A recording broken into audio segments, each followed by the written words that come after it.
Hello, everybody, and welcome to another episode of the Neuro-Inclusive Dog Pod, the podcast where we bridge the gap between neurodivergence and the dog world. Today, I've got another brilliant guest for you guys to listen to. So, as usual, I'm going to let the guest introduce themselves. So, welcome, Heather, to the podcast. Could you tell everybody a little bit more about you and what you do? Sure. Hi, Katrina. Thanks very much for having me on the podcast.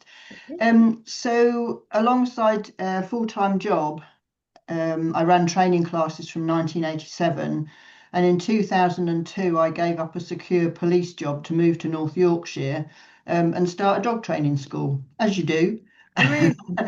And from that year, I attended many dog training and dog behaviour courses and seminars because I really wanted to expand my knowledge. I'd spent quite a few years in the corporate world, and I thought, do you know what? This dogs have always fired my imagination. So my knowledge was further enhanced by setting up and running for nearly a decade a five-star dog daycare centre. But I now spend my time running workshops, writing articles, and doing behaviour consultations. Amazing, amazing. So you've also written a book as well that we can see it on the thing behind you. I've got my copy here Yeah. that I am thoroughly enjoying reading. I'm thinking, oh, this is amazing. I'm only about nearly halfway through it at the minute. So could you tell us a little bit more about what inspired you to write the book and who is it really for? Sure. So long story short, at the start of all the lockdowns, obviously my daycare centre had to close. But I'd become so obsessed with studying the interactions between the dogs in the daycare that I decided to put all my knowledge of training, behaviour, and what I knew then about functional characters into a book because there was nothing else you could do. Yeah, Being on furlough, we were just stuck at home in the lovely weather. yeah, yeah. So writing the book was done with the blessing of Dr. Isla Fishburne, who was my mentor originally, in the early stages. And the book really is for everyone, anyone who ever holds a dog lead, but more importantly, it's for those who really want to understand their dog as an individual, not just generically as a dog. Yeah, yeah, that's really interesting. When I came across you and this work that you're doing, I was like, oh, amazing, because I'm always talking in my work about how we have to understand the dog's individual needs because to me it's just crazy how we focus. Luckily now in the dog world we're becoming a little bit more centered on a holistic approach and those kind of things. But to me, the human end of the lead is really important as well. But we need to kind of understand both ends of the lead. But it's that all starts with having a really deep understanding of our dogs. And for me, coming Yeah, from an agility background, it really, really like hurts my heart basically when you see these dogs and they're just not being understood properly. And yeah, they're there to perform and to get results for their owner. However, there's so much more depth to them, and yeah. it's like people really need to understand their own individualities and their personalities and the quirks and all of those kind of things. So, for anybody who hasn't heard of the term functional characters before, can you describe a little bit more about it? Yes, absolutely. So functional characters explain the social interactions and the dynamics between dogs Mm-hmm. and in groups. So multi-dog households, for example, they would explain why Rover gets on with Fido, but not with Charlie, for example. And they Right. also help us to understand dogs as individuals and how they interact and react within an environment or certain situations. And I liken dogs now to onions. They have so many different layers. And Yeah. for me, the inner part of the onion or the dog is its functional character. And until we can get to the bottom of what the dog is, or until we can understand their functional character, then we can get to the bottom of, what causes anxiety or fear, or, rather than lumping, a group of dogs, these group of dogs are fearful, these group of dogs are, XYZ. Yeah, yeah, it's interesting. It's so interesting. I think it's so important as well, isn't it? Because there's a lot of generic advice there, and a lot of Yeah, dog training in general focuses so much about training the dog a actual skill, like teaching them to do X, Y, and Z. However, I think until we actually understand the dog's intricacies, like you can get, this is what I one of the things I hate about agility. You can train a dog to go around agility in numerous different ways, but actually understanding the dog and understanding their own personalities, their own intricacies, their emotions, that's when you create that actual bond and relationship for me. And I think it's like you say, it is like an onion. It's like that's next level of understanding and connection as well. So I know you mentioned Isla earlier a little bit, but can you just take us back to what when you first came across the term of functional characters and what made you want to explore it a little bit further?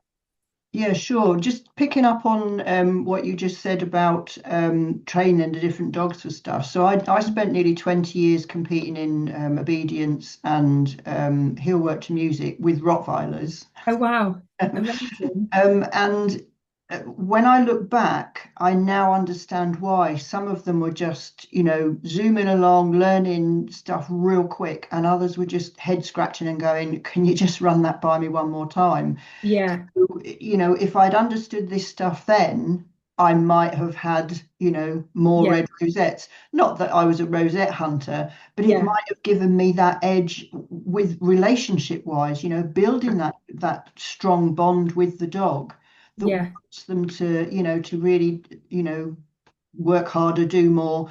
Just, I mean, not that I'm a slave driver when I was competing, but it's just lovely to have that real depth of relationship with your dog.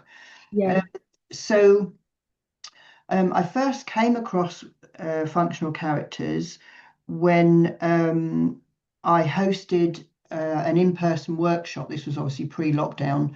yeah, I met Isla Fishburne at the 2015 Natural Dog Conference in Birmingham, mhm, and I asked her if she would come and do her canine wellness wheel workshop with us yeah, up at the creche, which she did. That was in 2016, and she had a few slides on functional characters and mentioned them. And there were two or three other trainers in the room, and we all sat up at this point and went, "Oh, now this sounds interesting. Tell us more."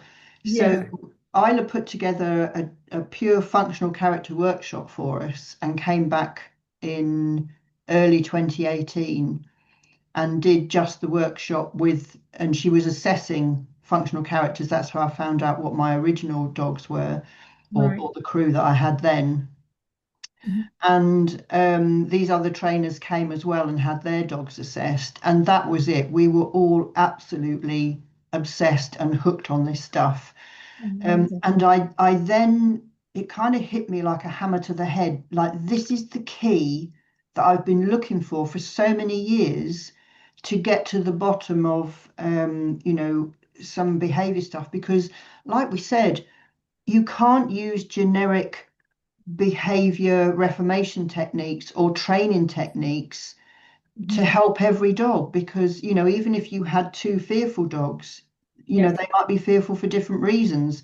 And yet if you get to the bottom of the function, or if you find out what the functional character is, you can get to the bottom of what's actually where the root of that fear or anxiety is. And I knew this was a complete game changer. yeah. It is interesting, and I just think it's wild how when we're still in that era of dog training where we do focus so much on the skills, and like I say, relating everything back to agility, everything's about let's learn the latest technique or the latest Yeah, thing to do on a jump, and I'm like. There's so much more to that, and like you was going back to say before about that different depth of relationship, and I always say the rosette should always be a byproduct of the relationship you create yes, with the dog. And I think, even though I've got plenty behind me, I don't go out there and think, oh, today I want to win or anything like that. To me, it's how can we improve, or what do we, yeah, what is my dog feeling? What am I feeling? And it kind of like stems from there. So if I'm having a bad day, or if the dog's having a bad day or a good day or overexcitable day, and you kind of have to really understand your own needs and your own emotions, but their needs and emotions as well, and tweak what you're doing. So it could be tweaking things, like you say, even on a training sense, you might not be able to do that particular training on that particular day because your dog might need something else, or it might be affected by other dogs in the group or other people in the group. Everything's so interconnected. And I just think it's wild that we still, in this day and age, focus so much on we will train a dog to do X, Y, and Z. Whereas if we looked that level deeper, we're going to get so much more from it, and it's going to be easier to train them as well. So I don't know if you have any thoughts on that. Yes, and if you like you were saying, if you have a bad day, so recently, about 6 months ago, less than that, I lost my sister to cancer, Sorry to that. and I've obviously been, up and down emotionally. Yeah, And if I was still competing, and I really wanted to, if I was one of these rosette hunters, yeah, I wouldn't have got the most out of my dog. I'll tell you later what she is, but yeah, she is so connected to me in terms of energy. yeah. And I'm a Reiki master as well, so I work a lot with energy. Amazing. And she picks up on me just so easily. So if I'd been trying to train her while I was dealing with all this grief, she would have Yeah, just shut down, and I would have thought, what's the matter with my dog? But yeah, now I understand not only how energy works, but also functional character and why she does what she does. yeah. It's just so much easier to keep that bond strong and Yeah, to deal with the days that, you just feel pants. yeah, it is. It is so much like you're just completely speaking my language, and this is what I've said. And this is why I do now do the work that I do as a neurodivergent dog coach. It's because my youngest dog, Quest, even though all of my dogs have been sensitive, I specialize in sensitive, anxious spaniels and things, but he is like on another level when it comes to those noticing that energy. And I always like say he notices my own energy before I notice it myself.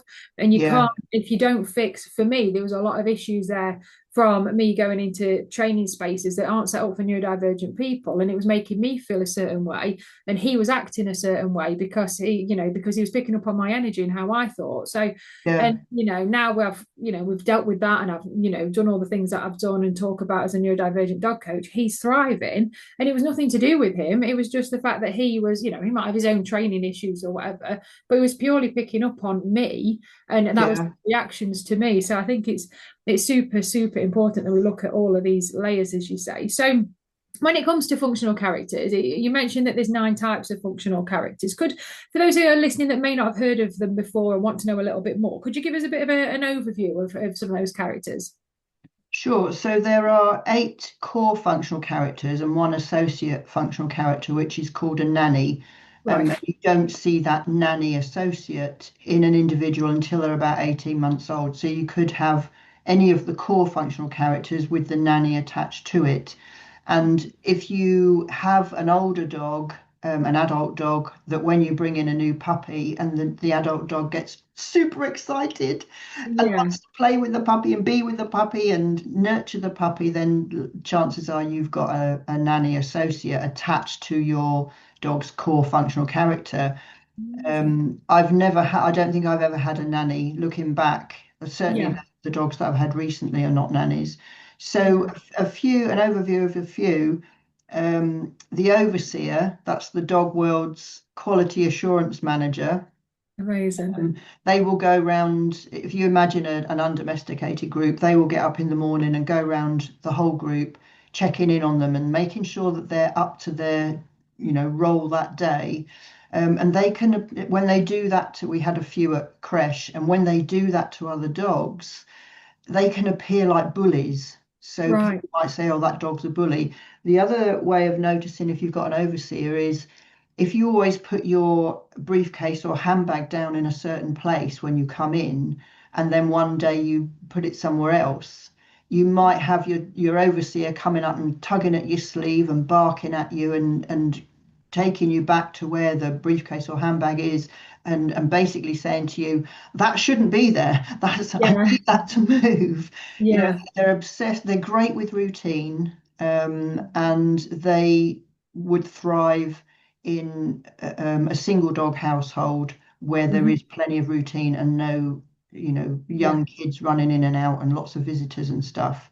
Yeah. The defender, they're often the biggest and bulkiest in a litter, and these are the natural protectors of a group. So they're the dogs that would go forward first if there was any danger threatening the group. Female defenders can look very masculine, Right. but they're not as common as male defenders. These dogs may appear to be selectively reactive to other dogs. So when people say to me, oh, my dog barks at this one, but not at that one, I'm kind of already going up the route of potentially a defender. Right. Lone individual is another one, big personal space bubble, and not a very good, not a long social network. They might have only two on their Christmas card list. Yeah. They're not fond of company, human or canine.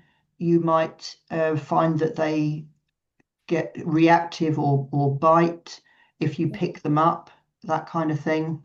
Yeah. And I had a lone individual like that. In a litter of pups, the lone individual will be the one sitting at the back all on his own or her own, just Yeah. kind of not wanting to get involved in anything. Right. In humans, we'd call that an introvert. Yeah. Then another one will be a follower. These make up the majority of the dog world, but not Right. necessarily the majority of every litter.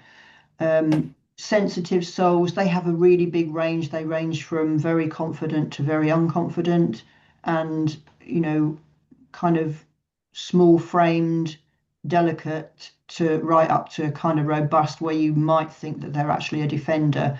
But it doesn't necessarily follow that the small ones are unconfident and the large ones are confident, because it can be the other way around. Yeah. They're very tactile and they're everybody's friend. So if somebody says to me, oh, my dog loves other dogs, he rushes up to another dog, and I'm Yeah. thinking straight away follower. Yeah. Yeah. So I mean, there's obviously some more functional characters, but that's just an overview Yeah. of a few. Amazing. It's so interesting. I was like as you're describing them there, I can picture certain dogs, either my own dogs or ones I've trained and stuff. And I'm sure that a lot of listeners are doing the same as well. So when Yeah. it comes to the general kind of consensus and opinion about functional characters, do you come across any misconceptions that people have when you first start telling them about this? Yeah, I think a lot of people see the functional character terms as just another label, Right. but I see them as a doorway. And Yeah. once you open that doorway, it helps you to fully understand the dog as an individual and get to the root of any issue or problem that they might be having. Uh, Yeah. or that the guardians see that the dog is maybe having an issue, but when you find out what the functional character is and you explain why the dog is doing that and Yeah. how then to support them in that behavior.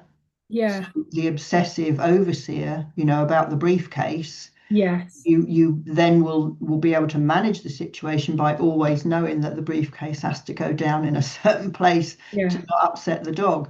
And Yeah. that's not pandering to our dogs. That's helping to support their particular functional character. Yeah. So there's more, for me, the labels of fearful, aggressive, all the other labels that we put on dogs, they're Yeah. just super unhelpful, because when we think of fearful dog, is it fearful because it's an observer, because they're the dog world's lookouts, and Yeah. they're all frightened of their own shadow, and there's nothing you can do to build up super confident observers, because that's Yeah. just the way they are. Yeah.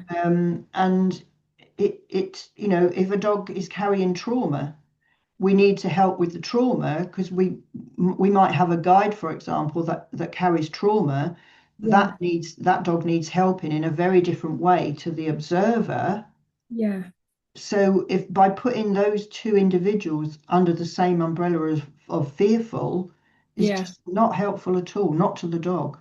Yeah, this is it. And this is exactly what I talk about all the time. And it's like, in some terms, like in some ways, labels can be useful, but in the majority of ways, I think they give owners, they give people a kind of get out, oh, my dog is this, that, and the other. So Yeah, therefore I need this, that, and the other. Whereas actually, if you use them properly, like to understand your dog, I think it's kind of like you say, a doorway into getting that better relationship, supporting them more, and living a more harmonious life with them, isn't it? Really, yeah. I think sometimes we forget that we've brought dogs into our modern world, and we are Yeah, the ones that have made them the way that they are, but then we expect them just to fit in with yeah, certain lifestyles. And the huge majority of the general public don't always do their research when it comes to getting a dog in general. But then I don't think there's enough knowledge out there as well, like you were saying, in terms of litters and in terms of puppies, and in terms of when a lot of people will go and choose them by,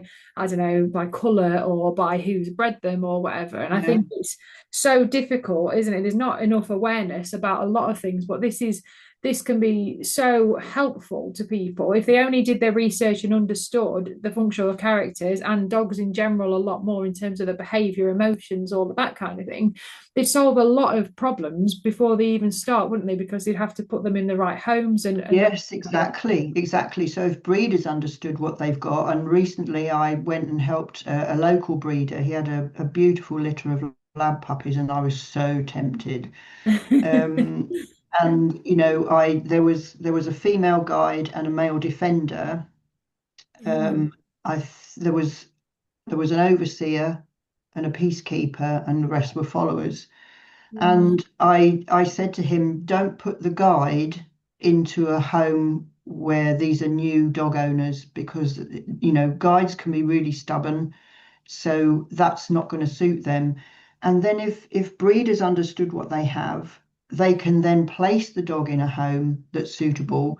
So for example, if you get a kind of a nervous person maybe who lives on their own, and I've seen this happen, this particular person picked the little shy puppy sat at the back with the ears right back and the big brown eyes looking up like the world is about to land on its head. yeah, yeah, And this person picked that puppy, which was an observer. yeah, And so we've got two nervous sets of energy living together, and that can just spiral. yeah, And also, if you've got a multi-dog household and you're wanting to get another one in, if you understand what you have already, you can then pick the puppy or the rescue dog. I mean, it's not easy to determine rescue dogs' functional characters yeah, for many reasons. But if you understand what you're bringing in and how it will complement or not your current group, then yeah, it just saves so many dogs either going back to rescue, being handed back in again, or pups going back to breeders. yeah, If we're going to take dogs in, like you say, if we're going to bring them into our domestic environment, it's mm, our job to make sure that they're there for life, yeah, and not just, oh, this dog doesn't suit me, or it doesn't suit the group that I've got, therefore it has to be homed on or go back to rescue, or, ring yeah, the breeder up and say, hey, will you have it back? Because a lot of breeders won't. yeah, yeah. And we owe it to dogs to do better for them. We really do. Yeah, exactly. It's heartbreaking to see, because you get a lot of it. When I say not a lot of it, you get some of it in the agility world where the dog doesn't conform to the right standards, or doesn't, Mm, needs a little bit more work. And rather than actually just work with that dog and understand them a little bit more, they're like, oh, they either just cast it off, and you're like, oh, you're just a dog that's going to live about the house or whatever, and yeah. questionable whether that dog will get his needs met or whatever, or they rehome them and just, and it's like, to me, you owe that dog so much more. You chose to bring it into your house, and just because it doesn't conform, then they're cast aside. It's like, it's sad. It's Mm, really, really sad. So when it yeah. comes to a training and behavior approach, how do you think it would help or influence trainers if they understood a little bit more? So it could be from, behavior certainly needs to look at this in a little bit more depth, but even standard dog trainers, when they're having groups and stuff like that, they're going to benefit from this kind of knowledge, aren't they? Yes, absolutely. And because the functional character doesn't change over time, Mhm. you once you understand what you've got, you then know how to, which route to go up. Mm. So, for example, training a guide is very different to training a follower. Uh-huh. And in the classes, because guides are fast learners, followers are like, oh, run that by me one more time because I'm on information overload now. Um, Yeah. And knowing what you've got can be super helpful, not just for you as a trainer if you're training that dog, but if you're running training classes and you have, 6 or 8 in your class, and the two people sat next to one another, one's got a guide, one's got a follower, you could find, and I have had this before, the person with the follower has said, I'm not coming back to the class because my dog doesn't do it as quickly as the dog that sat next to me. And they get really despondent. So Yeah. by being able to explain to them, this is why your dog doesn't learn so quickly, and by tailoring how they go about their training at home, keeping sessions really short, like even 30 seconds or a minute for a Yeah. follower. Whereas guides, they can go on for 10 minutes, not Yeah. not repeating, not repeating the same particular thing over and over, because their guides make up their own mind. Yeah. When I was teaching I lost my female guide just before Christmas, at 13 and a half. And when I got her from the Blue Cross as a 7-week-old puppy, at 10 weeks old, we had a bash at fetching back some toys. And Yeah. I'd spent a good while just, getting her to hold stuff and what have you. And she Yeah. just wasn't getting the hang of it. Not that I could see then. I mean, this was pre-functional character for me. So Yeah. I didn't really understand what I had at the end of the lead.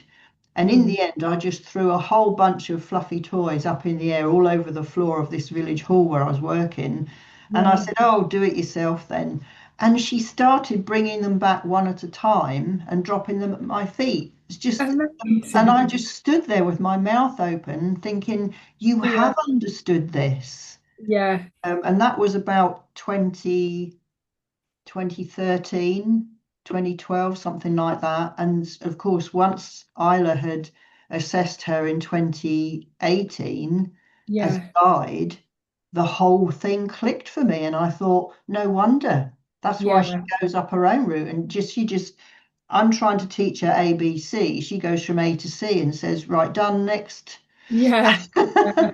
Amazing. Just amazing, absolutely Yeah. amazing creatures. So um, it really, really helps if you're training your own dog and you understand what it is, or Yeah. if you're training, teaching training classes or doing behavior work, that you can then totally tailor your advice and help, not just for the guardian, but also for your dog, on Yeah. exactly what that functional character is.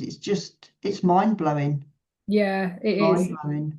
Amazing. And like you say there, and you just touched upon something that I'm super passionate about when it comes to the work I do as a neurodivergent dog coach, is how it makes the owners feel. And I think as well, from a neurodivergent point of view, we go to classes or we have training help. And if things aren't framed in, or feedback isn't given in the right way, or even if we're just looking at, oh, they're making more progress than me, we take it internally and we're like, oh, this is something to do with me.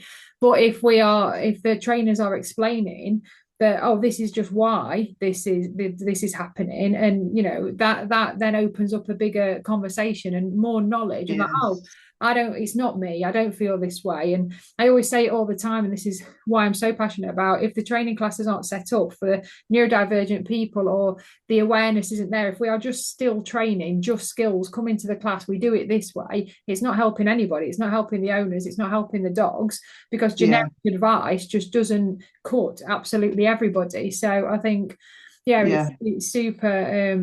All of this, what you're saying, is completely like, it's like all of my bag. So I hope the listeners are listening and going, yes, me too, and, and those kind of things. So if anybody's listening and they're really curious and they're thinking, well, how do I identify what my dog's functional character is? Where would you suggest they start? So it takes a lot of observation to work it out. Yeah. Initially, I would be writing down everything I know about my dog. Mm-hmm. How does it react or interact with other dogs? Mm-hmm. What was it like when you first saw it, either in the litter as a puppy, or at a rescue, or as an older dog? Just write down everything you know about the dog, and then just video little bits of it interacting with other dogs. How does it behave when the doorbell rings? All that kind of stuff. Yeah. Video little snippets of your training sessions if you do them, or little snippets from your walk, and then play that back and just watch the behavior. What does the tail carriage look like? Where are the ears? Yeah. What body posture is it using? Is it relaxed, or is it stiff? Is it got its tail tucked? That kind of stuff. Yeah. Where is the tail carriage, or what tail carriage does it have when it's interacting with another dog? Because if your dog's a follower and it meets a guide on a dog walk, then the tail is going to be down, because it might even roll over Yeah. and defer to the guide, because guides are essentially the leaders of a group. Yeah. So lots and lots of observation. That's, Yeah. and if your dog goes to a daycare centre, Hmm. then ask them, the people who run it, ask them, how does the dog behave in other, I mean, we used to video little snippets of our dogs playing and put them up on our Facebook and other social media. Yeah. So if you've got a good daycare, then, and this for me is, these are the people that need to understand. Well, all professionals do. If we all understood functional character, the dog Yeah. world, for the dogs, I think would be a much better place. Yeah.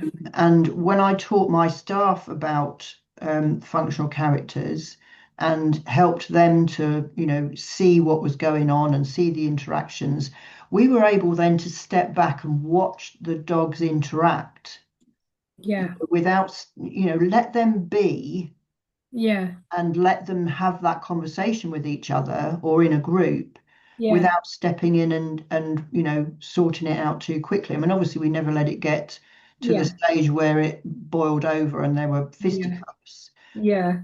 So interesting to just watch the conversations happening. It's just, Yeah. oh, Yeah. It is. I'm completely obsessed. Yeah, I know, I get it. I completely get it. I'm with you there. So when it comes to multi-dog people in multi-dog households or group settings, so you may be talking, I don't know, walkers that take a select group of dogs out. It could be dog training classes, or it even could be anywhere where there's, local parks or anything like that. I always talk about, when I'm talking about it from a behaviour point of view, how it's like I always say, like, they have a group bucket and everybody's feeding into that group bucket, and sometimes you can get behavior, the ones that you don't expect to show certain behavior traits will, and it's because of this group energy and this group, whatever, everybody's feeding into the bucket. So from a functional characters point of view, how can it help in a multi-dog household or in group settings?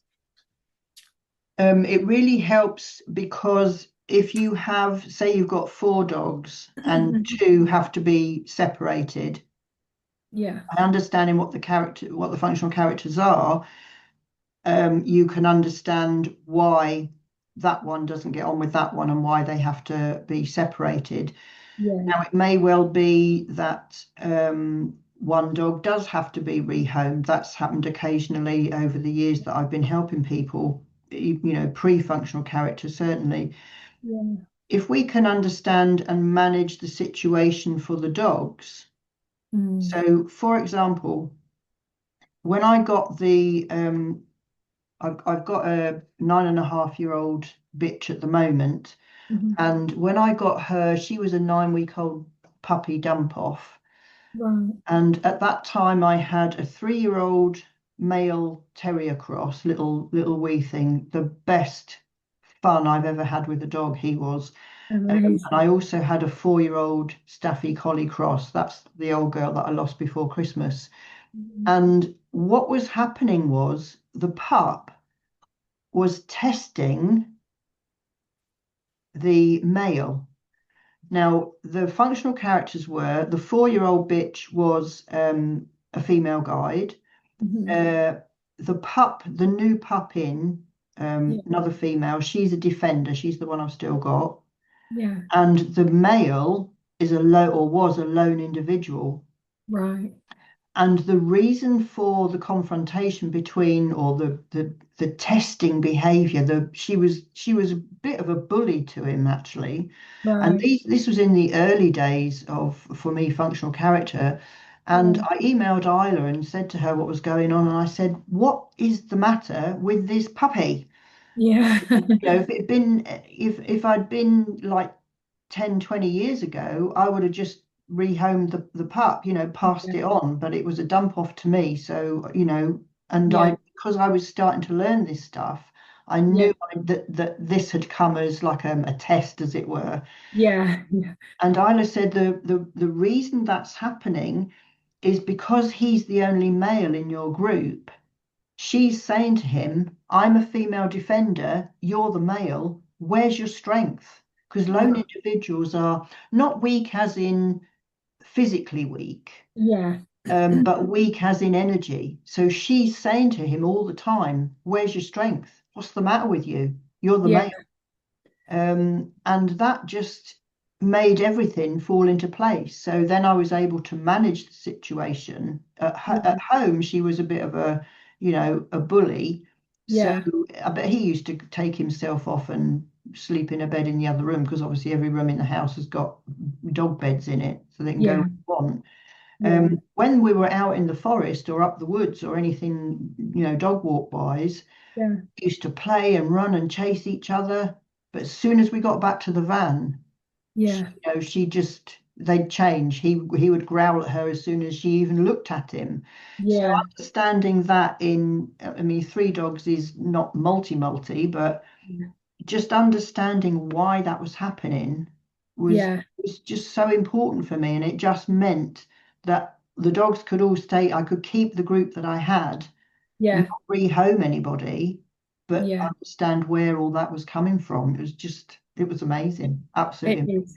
I do. I completely get it, and it's so interesting. I find dog behaviour fascinating anyway, and I think it's the link between us and our dogs as well. We all get dogs for different reasons and things, but I think Yeah. we understood our. I always say we first and foremost, if we're bringing a dog into a house, we need to understand the dog, and that's just how it is. I don't buy that. Dogs should fit in and this that, and yeah, fair enough to a certain No. extent, but as long as we are respectful of them and respectful of their needs, it's up to us. If we brought them into the house, it's up to us to adapt, and Yes. that's our Yeah. responsibility. Yeah. But watching their behaviors and interactions and knowing their personalities, I mean, it's why I do the work that I do. And I just wish that every dog person understood it, whether that's on a dog walker level, whether it's on a grooming level, whatever, because I think it's so much. Once you understand this kind of stuff, both from on a baseline dog level, but also incorporating the humans, and because our energies kind of feed off each other a lot of the time, I think that's Mm. that's kind of like, to me, all of these are like the little missing jigsaw pieces. I always talk about things being in like a jigsaw, and I say that Yes. the dog has their own individual jigsaw, the human has their own individual jigsaw with different things going on, but those jigsaws need to ultimately fit together, but also fit alongside each other and click together, and that's kind of held together with like a relationship glue. And that's just the way that I kind of explain things, because I think once you get that understanding of the dog and then that understanding of yourself, because even on a real baseline level, a person's just getting a dog, not to do any training with in terms of sport training or competitiveness, just going out in daily life when they're coming across people in the park, or they can't understand why the dog is doing X, Y, and Z. It just Mm. makes things a lot more harmonious, doesn't it? And a lot more Yes. fun. We all get dogs to have a fun relationship with, but Yeah. you need to understand them to be able to have that, because otherwise it creates this other side of it, this negative side of it, and then that's when, unfortunately, it can tip into the horrible aversive world that we don't even need to go down that route if we had a bit No, more let's understanding. not think about that. No, so There part are of that. some. Yeah, and I always say to people, and this is one of the things that I say with the human kind of things, with the neurodivergent people, if we are the quiet people that go to classes, but then if we're not getting the training in a way that our brains can make us feel good about what we're doing. It's not to say we don't want feedback or we don't want to be told anything, it's just delivering in a way that we can help our dogs. What tends to happen is we won't go back to that class, and there's a lot of people out there that then go to internet training, and we all know that internet training can be both good and bad, and majority of it bad.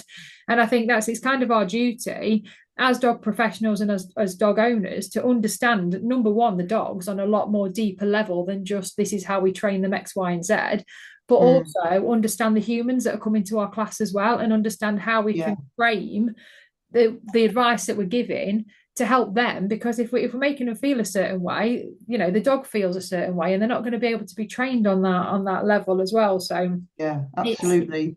And yeah, going back to jigsaws and onions, yeah, so functional character isn't an exact science. So when people are observing their dogs, there's yeah, quite a few things that can mask a functional character. So looking at a jigsaw, for example, you've got a piece, you've got the dog, you've got their functional character, you've got their breed type, breed yeah, predispositions. Are they full of chemicals? yeah, I won't go into that one because that's a whole other podcast. yeah.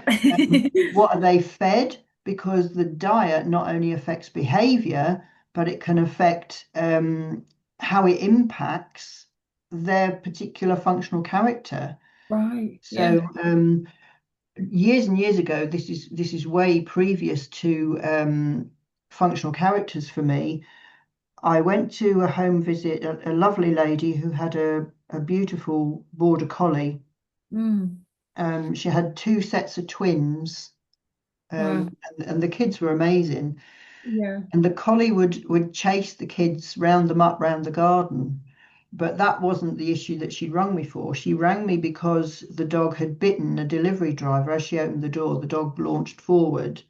Yeah. Anyway, long story short, I suggested a change of diet because it was eating a food that was full of colorants, and we used to Yeah. call them bleep bonkers dogs. I mean, everyone Yeah. can probably guess what the food is. Yeah. And she changed it to, I mean, this is pre 2005, I think, because it was in 2005 that, or around about that time, that I started feeding my crew on raw. So I Yeah. just asked her to think about using another type of kibble, which Yeah. she did. And she rang me up 2 days later. She said, I've changed the food and the dog is a different dog. It's calmer. Amazing. So diet, plays. I mean, I did a 2-year canine nutrition diploma a couple of years Yeah. back. Yeah. And in the research for that, I'm just like, this stuff just sits so well against functional character and why diet can impact the functional characters in totally different ways. Yeah. Um, but when you're looking at what your functional character might be, I am in the process of putting together a questionnaire. Oh, Um, I'm hoping to do it, like the Myers-Briggs test for people. You just tick the boxes of, do yeah. you do this? Are you that? Blah, blah, blah. Yeah. I'm starting to put together something like that that I can Amazing. maybe put up on my website later in the year, that people can Yeah. just download the form, and by Yeah. following, sets of clues, they can probably come to where their dog is. It's Amazing. it's it's going to be a really tricky one because, as I say, it's not an exact science. Yeah. But if anybody wants to hear more about that as it progresses, then obviously I Yeah. can I can email them some information. But Yeah. also for dog walkers, I mean, going back to professionals, Mm. we've got in the event team, I've got 5 girls that help me run the workshops. Yeah. They're not all dog professionals. One of them is a dog walker up near Newcastle. She runs a big dog walking business. Yeah. She is absolutely amazing. She interviews the people before she takes the dog on, Yeah. assesses their functional character if she can before Yeah. she actually takes them on. And then she decides which of her groups, because I think she has about 6 or 7 groups that go out. She has people that Yeah. work for her as well. And she'll decide which group that dog fits in. Yeah. With my defender Ava, I wouldn't ever send her to a group dog walk Yeah. because, Yeah. it's not that I can't trust her. It's just that if the person doesn't understand who she is and why she's doing stuff, why Yeah. she's yelling at other dogs, because Yeah. that's what she does, Yeah. um, then all hell could break loose, and I don't want to put that onto another professional. So Yeah. if I ever did get a dog walker, it would be one that walks her individually. So Yeah. by knowing her functional character, I can now manage Yeah. how how I do stuff. Yeah, it's so important, and I often see, I think this all the time with dog professionals and stuff. I think there does need to be this extra layer of understanding, rather, Yeah, but I get it that people want to, Joe Blogs dog owners kind of want to just they want their dogs to behave, but again, it goes back to that awareness and responsibility of, we need to know a lot more than that. They we bring them into our yeah, home, sentient beings. We can't just expect them to behave, but from a dog professional route as well, knowing that there is a big massive debate, isn't there, between trainer, behaviorist, and that's, like, again, for another podcast for another day. However, I do yeah. believe that, so every trainer needs a certain level of behavior knowledge, and it's like going back to Agreed. the agility world. A lot of the handlers in agility, and don't get me wrong, they're fantastic at training skills, but because they've done it since they're knee high to a grasshopper, they've just come up doing it. They haven't done any formal qualifications. They've just been in agility, left school, taught agility, and there isn't that, not all of them, some of them, they don't have that behavior, that training knowledge. So when you put a Yeah, in front of them that doesn't conform, then they're like, oh, and I've had it myself with my dogs, and especially with Quest, you need to understand dog behavior to understand yeah. how he works, and deeper level understanding, like functional characters and things, because generic training just doesn't, you just can't cut it, No, to me. no, it doesn't work. Not with every Yeah, dog. Yeah, yeah, and I think and then you get to the point where the owner gets despondent, and then they either give up or the dog gets rehomed, and I think it's just this big yeah, cycle of, we need to do more as humans for the dogs that are in our world, really, and a lot of the yeah, responsibility lies with us, but then it lies with the professionals as well, doesn't it, to think yeah. beyond the actual money side of, I'm going to train this, that, and the other. We need to create that, we need to create a change, really, because we owe, in my opinion, we owe dogs a lot more than what they're getting at the minute. So Yeah, we do, absolutely. And I think to be a good trainer, you need to understand behavior and how a dog ticks. And to be a good behaviorist, you need to understand how to train a dog. exactly, The yeah, two are so intertwined. I don't yeah. think that you can't really separate them. No, I don't think, I believe the same. So alongside the book, you also do workshops, don't you? So people can come along Yep. and work with you that way. So can you tell the listeners a little bit more about those? Because some people might be listening thinking, oh, I really want to get involved a little bit more. So the workshops, at the moment, they are being uploaded to the website, but the website's in the process of being revamped, whatever you call it, Yeah, yeah. the technical world. So Yeah, at the moment, the website just is not up to date. But what drives me every day is to help guardians better understand the dog. And the workshops is my absolute passion, because both workshops and the consults, I just love pouring out my 30 plus years of experience, and, yeah, well, I've had this problem, so you're very similar, we could try that. yeah, I think the functional character is this, so let's go up this route. um, and but the workshops are just so brilliant, because what happens is that if you book onto a workshop, you're sent a questionnaire. If you come as a handler with your dog, you're sent a questionnaire, an in-depth questionnaire, and I go through those before the workshop happens. yeah, And from that, I can pretty much put two or three different functional characters. Some I just put one, and I think that's definitely an XYZ. yeah, So it gives me a flavour of the dog before I actually meet it. yeah, Then when we limit handler places, because I like to give every handler a minimum of 15 minutes so that yeah, we can ask lots of questions. yeah, And the other girls in the team, whoever's attending a workshop with me, I will send them the questionnaires so that they can see what dogs are attending.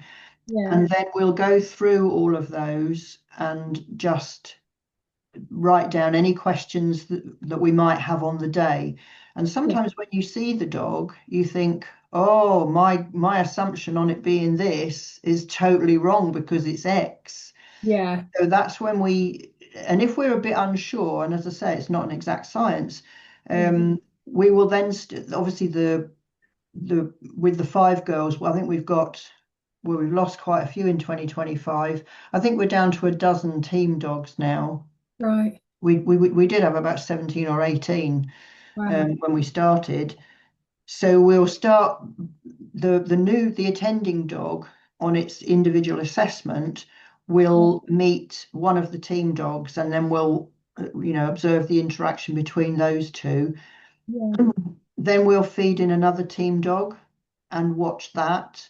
We might take one out before we bring one in. It depends how the attending dog is. If it's from the questionnaire, if it's clear that the dog has trauma or might be an observer, then we just, tread really carefully. So every individual assessment is totally tailored to what that dog and what that person needs.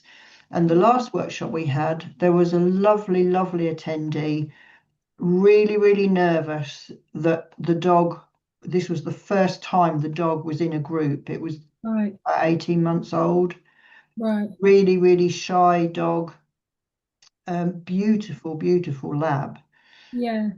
And the lady just so relaxed by the end of the workshop. It was a 1 day workshop. This next one coming up is a weekend. Yeah. But she was so totally relaxed, and she really enjoyed seeing her dog interacting with with the team Yeah. dogs and some of the other attending dogs in the afternoon. So for us, that's the icing on the cake, to see people open up and blossom and learn, and for their dog to totally enjoy stuff. And Yeah. it's just, if I didn't have to pay any bills, I'd do this stuff for free, because Yeah.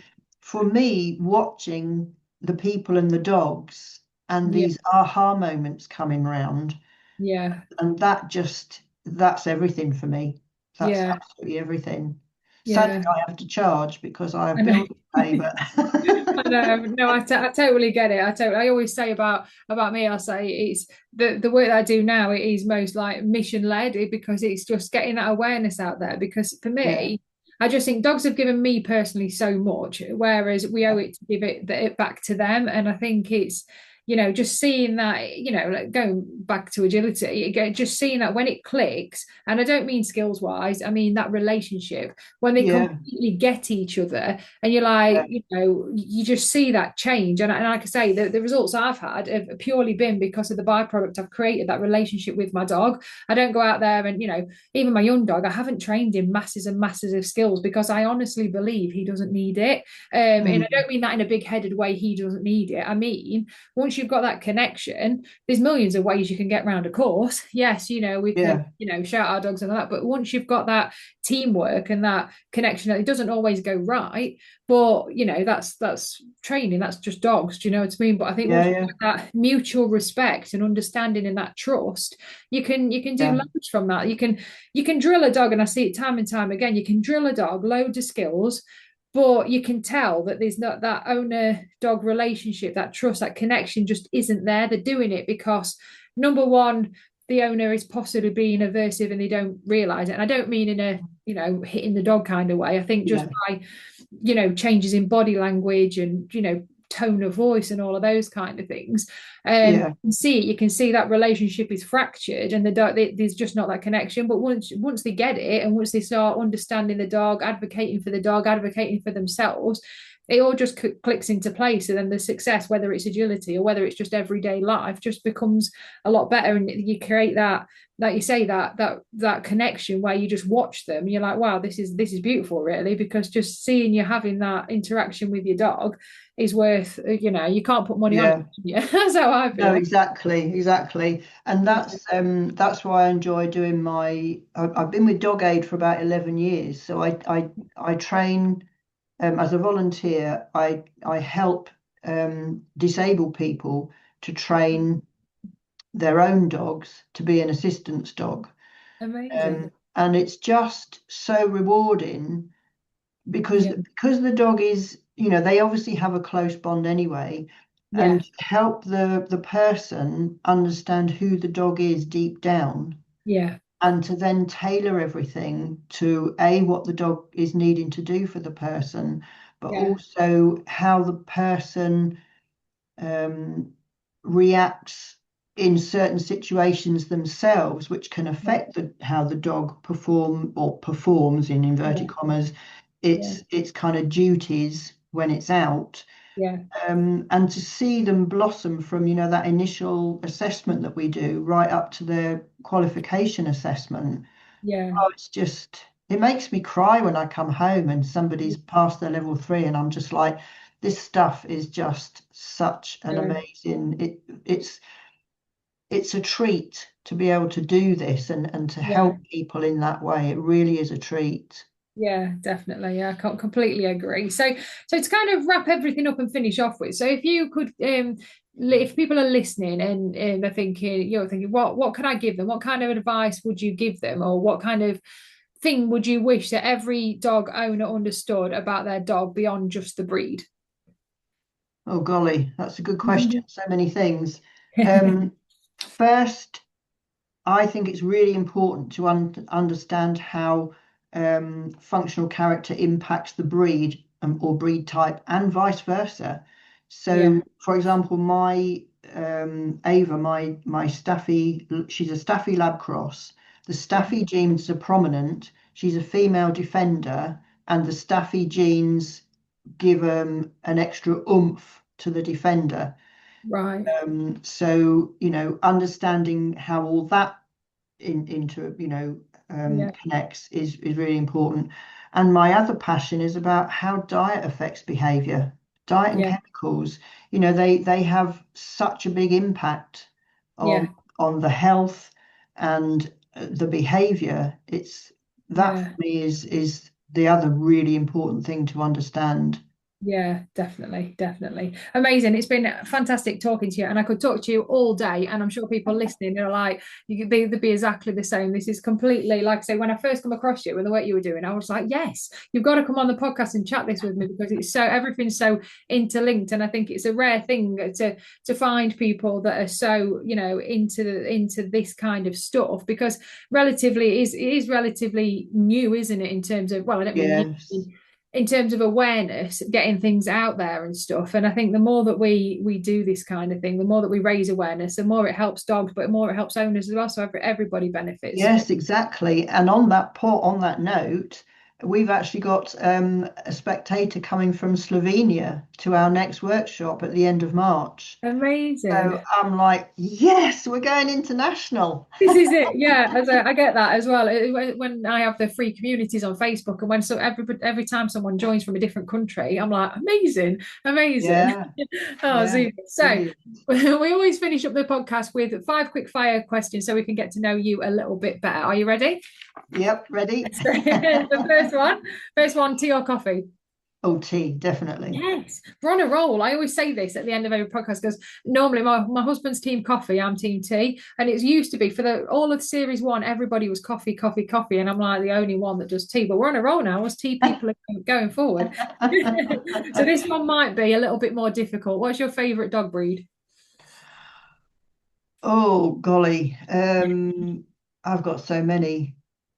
At the moment, I've got a passion to have an English Bull Terrier. Oh wow, yeah, amazing. I'm into terriers, definitely. Yeah, amazing. So, what's your favourite dog product that you recommend or go to all the time? Oh, golly, so many. Um, Off the top of my head, probably the interactive stuff from Nina Otterson. Oh Love yeah, those. Love yeah, those. yeah, amazing, amazing. So, lead walk or off lead adventure, if you had to pick. Oh, off-lead adventure, defo. Definitely. A lot of people say that. They always say off lead adventure, but as long as you don't see anybody else, that usually Yeah. Yes, with Ava, definitely. And the last one, what is your favourite way to recharge after a busy day? I go to my sewing room and I do my patchwork and quilting, or I Amazing. just mess with some new material that I've bought. I I stroke get it. amazing. Before dogs, I had a craft business, so I completely get the crafting side of it as well. And like I say, that's a completely another podcast on its own. Yes. Amazing. So the most important question, if people are listening, where can they find out more about you and the work that you do?